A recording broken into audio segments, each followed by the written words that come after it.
Ya, oke Ibu-ibu, di sini saya akan menyampaikan tentang cara yang lebih baik dalam menghadapi perilaku buruk anak. Yaitu Ah, ah. Di sini kita akan mempelajari tentang kekerasan. dampak negatif kekerasan fisik dan non fisik terhadap anak ya. Jadi ibu-ibu, apa yang akan kita lakukan selaku orang tua ketika melihat anak kita salah di dalam kegiatan sehari-hari? Coba ibu-ibu, apa yang kita lakukan bila melihat perilaku anak yang salah dalam bermain maupun berinteraksi dengan keluarga di rumah. Ada ibu? Ada. Iya. Contohnya anak nakal, bandel. Nakal ya. Nakal, bandel.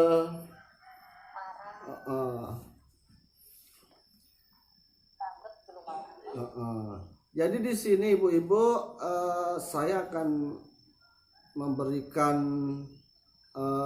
contoh atau saya ajak ibu-ibu membayangkan di mana tangan saya ini ibu-ibu penuh dengan pasir ya. Tangan ini, kedua tangan ini penuh dengan pasir. Lalu berlahan-lahan ibu-ibu, tangan saya ini akan saya genggam lebih pasirnya penuh bu ya, penuh dengan pasir di tangan kedua tangan ini bu ya.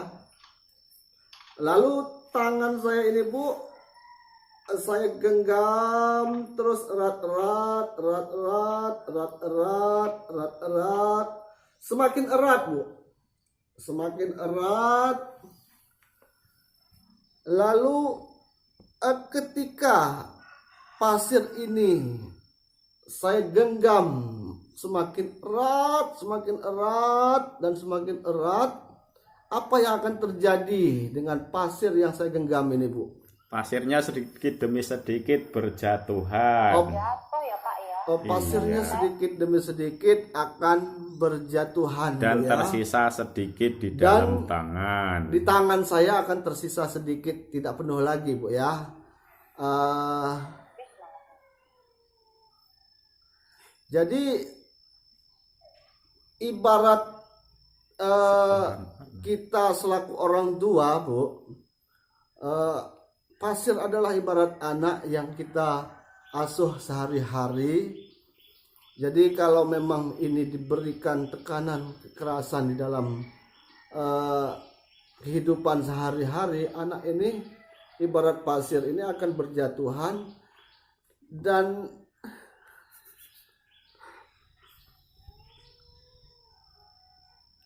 lambat laut hal yang baik yang ada pada anak akan hilang ibu-ibu. Jadi saya sampaikan kesimpulan dari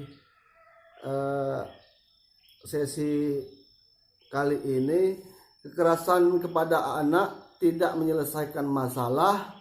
Kekerasan bisa membuat anak semakin tertantang untuk melakukan hal yang salah atau merasa melakukan hal buruk merupakan cara untuk mendapatkan perhatian orang tua. Bahkan yang lebih parah lagi, anak akan menganggap penyakit orang lain adalah hal yang wajar. Menyakiti orang lain adalah hal yang wajar. Banyak orang tua merasa bingung menghadapi perilaku anak dan pada akhirnya mengambil cara mudah dengan menggunakan kekerasan fisik kepada anak. Misalnya dengan memukul, mencubit, menjewer, dan kekerasan non fisik. Misalnya membentak, memaki anak, mengancam, melototi anak.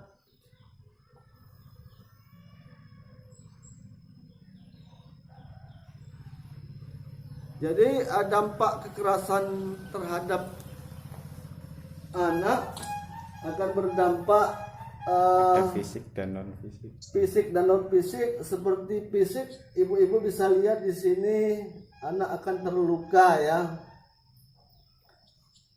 Terus yang Dan dampak non-fisik. untuk dampak non fisiknya kita lihat di sini anak menjadi pemarah, agresif, tidak percaya diri dan sulit berkonsentrasi.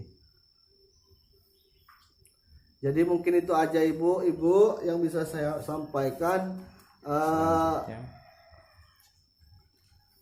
Dilanjut untuk Ibu Rosalina ya. Ya, Ibu Rosalina.